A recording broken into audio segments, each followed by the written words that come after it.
All through my life, one thing people always said about me was that I was nice. Too nice. Maybe one of the nicest people on YouTube, which may actually be true. Now, I'm going to say this again because I'm not under the impression that I'm the nicest person on YouTube, but one of them? Maybe. Honestly, I'm a bit of a pushover sometimes, and I know that. I just hate telling people no, but have you ever been in one of those moods where for a brief moment you're the polar opposite? Where you're just not yourself? See, this happens to me when I'm really sick or in a lot of pain. Seldom when I haven't slept for a few days or get really irritated, but it's rare for this to happen. As rare as it is, though, there are a few heavily documented times in my life when I was in one of those moods and good old lovable Barry turned into someone that I hate. And I know this happens to all of us, so please don't judge me too heavily as I tell these stories. This first one happened back when I was working at Walmart.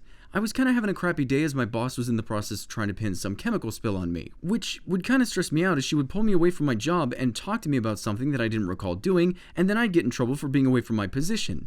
Either way, I had to stay late that night to finish up, and a coworker named Miranda told me that her boyfriend couldn't pick her up and she needed a ride home.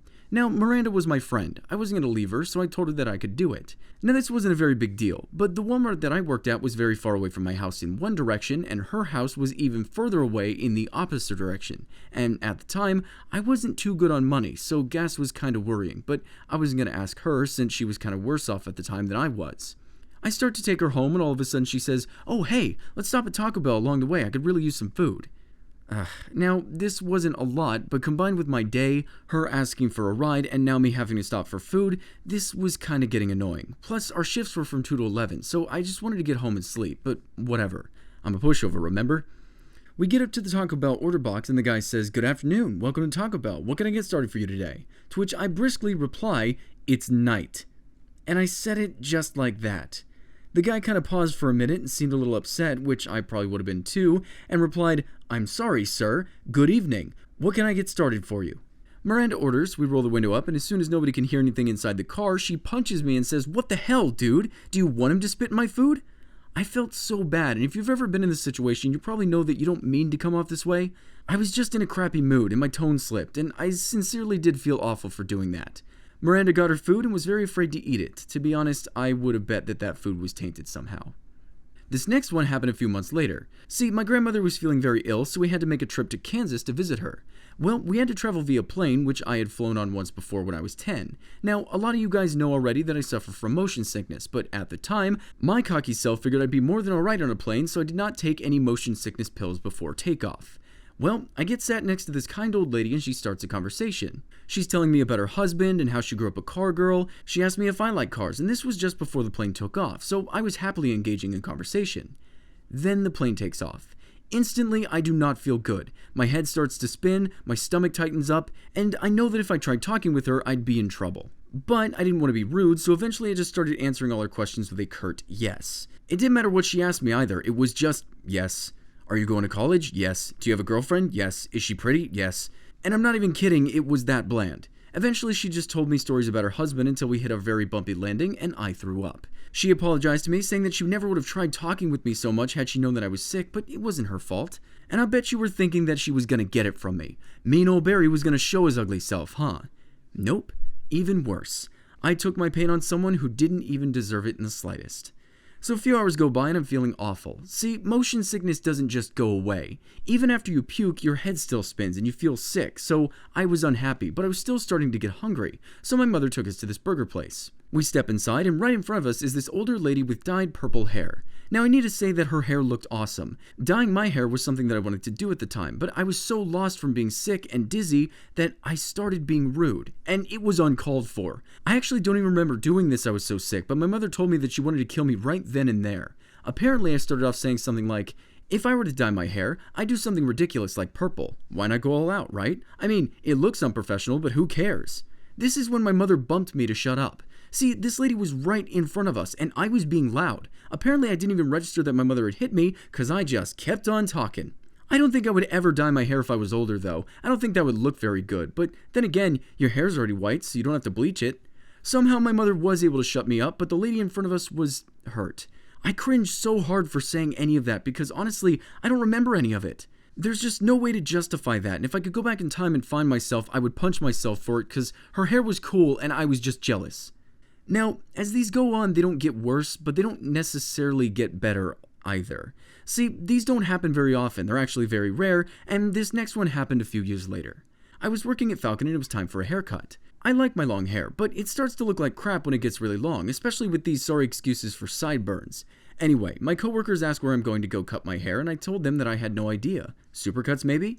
Everyone scoffs and growls at me, telling me that I'm wasting my money going there and I should go to this other place downtown. I told them I would, but see, here's the thing about lying. I'm good at it. I didn't want to go downtown and get a haircut. The streets on that particular side of town suck, and it's much faster to go to Supercuts as it's closer to my house, and I wanted to work on a video after I was done. So I told everyone that I'd go to that awesome place that they recommended, and after work I just went to Supercuts. Now before you say sponsored video from Supercuts, I'll have you know that Supercuts is mediocre, but it's fast. I go in there and the lady asks what I want. I just told her to cut it off however, and she does. My hair ended up being much shorter than I wanted it to be, but who cares? It'll grow back, right? I mean, that's what haircuts are for. I head back home and my mother asked why I got it so short. I told her that I just had the lady cut it all off and I didn't mind so much. How much did that cost? She asked. $18, I replied, which again, for what they did, I could have just had it done for free. Now, here's where it gets juicy. I go into work the next day and everyone's like, Barry, what the hell? Why is your hair so short? I made up some story about how I went to their barber and he made a mistake and I got a free haircut out of it. This story made me look good to all of them and gives my haircut an excuse. It was easy. But you know that little thing about white lies? That night, I'm hanging out with my friends, Alec and Natasha, and they asked me about my haircut, so I told them the whole story. I told them about the original barber and how I lied, but the story was so complicated that they ended up thinking that the lie I made up was the truth, and at this point, it was becoming so much work that it didn't even matter. I mean, it was a haircut, you know? Who cares if everyone thinks it was a mistake and it was free? Except until stream day came along. See, every Saturday I stream on Twitch, and during a break, my mother came into the room to talk to Alec and Natasha.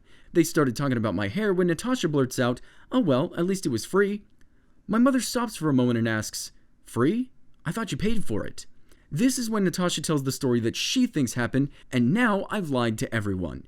See, white lies are the worst. The best thing you can do is just cut them off as they begin, because they only get worse. Did I cut it off there? No, of course not. After the stream, my mother asked me why I lied to her. She asked me why I would lie about something so small. This is when I grabbed full force onto my lie and try to pin the whole thing on her. Yeah, her. I kind of got into an argument and I just fed into the lie. The crappy thing was, she was the only person I didn't lie to, but how do you go back and retell that story? You know when sitcoms start an episode with a white lie and then all of a sudden they're in a new country trying to stop the Chinese ambassador from being killed because of their mistake? That crap actually happens. At the end of the episode, they just tell everyone the truth and then everything's okay, and you should just start with that. You never have this dumb story on your conscience and no Chinese ambassadors had to die. This last story is quite short and is actually the most recent one. So I was in a really bad spot when I was quitting Falcon. I was scared to death that YouTube wouldn't work out for me and I'd be jobless and screwed. See, this was all illogical thinking, as my old boss even said that he'd give me my job back, and I had a decent amount saved up just in case YouTube did crash. But if you ask any of my friends, or go back around that time and watch my videos, I was very stressed out and scared. I remember feeling that all my videos that I made around that time were uptight and lifeless, and that was going to be my future on YouTube until I died out, and I don't normally think that way. It was just such a big transition, leaving my job for something that could just crash at any second, and I was scared. But it was my streams at the time where this really showed. Almost every stream for weeks, people noticed that I was stressed out, and I became stressed out very easily. When people would talk over me, if they wanted to play a game that I didn't like, it was always a feather away from me just stressing out, but I hid it very well. At least, I sure hope I did. Anyway, one day I'm streaming and I hear someone at the door. Now, this always bothers me as I don't really like people coming over unannounced. I hear my mother answer and I figure that it's one of her friends. See, I was streaming alone at this point and Alec, Trevor, and Natasha were supposed to be over soon, but they were taking their sweet time, which also annoyed me. Whatever, I thought. So long as whoever was downstairs stayed downstairs, it'd be okay. Now let me set the scene for you. I'm streaming alone upstairs, my brother and mother are downstairs, and my friends were nowhere to be found, which is not usually how I like to stream. I like to bounce off people, but either way, I started talking about something with the stream that I enjoyed. All of a sudden, my mother calls from downstairs. "Barry, can you come down here a minute?" Now this had never happened before. Everyone in my family is very understanding about my stream days, or when I'm recording, so this just tipped me right over the scale. Especially with everything else that was going on, I was just always annoyed. "I'll be there in a minute," I called back, and I looked at the chat like, really? About 30 seconds later, my brother comes upstairs and says, "Hey Barry, can you pause your game real fast? Mom needs you downstairs." Now, I never get this way, so please don't think me a bad person, but I turned to him and said, "Why don't you give me 4 minutes and then I'll come down?" He starts to leave my room, but then he turns around and says, "No, Barry, can you please just for a second?" This is when I stand up and say, fine, okay, I'm coming, good lord. I look at the stream and say, she probably wants me to explain to one of her friends about some simple tech crap and I have nobody here to cover me.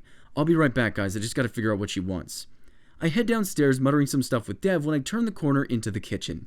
In the kitchen is my mother, all of my friends, balloons, and flowers. My mother and brother had spent all day making my favorite food, and then on the table was a cake that read, "Follow your dreams." "What's all this?" I asked, to which my mother said, "Barry, we want you to know that we believe in you. We know that you're taking a big leap here, and we wanted you to know that we're all here for you as you follow your dreams." I paused for probably 3 seconds. The next thing that came out of my mouth was, I'm such a douchebag. My mother then gave me a present which inside contained an on-air sign so that when I was recording, I could turn it on and nobody would disturb me, which was something that would happen before. I ran back upstairs, told the stream what happened, and then had dinner with my family and friends. We all do things that we regret, but it doesn't mean that you're a bad person. The fact that you regret these things means that you care about those around you. When I tell these Barry stories, I tell a lot of them that make me look good, stories that I remember fondly, and that's great, but don't be afraid to tell stories that don't exactly put you in the best light either. What are we if we can't humble ourselves every now and then?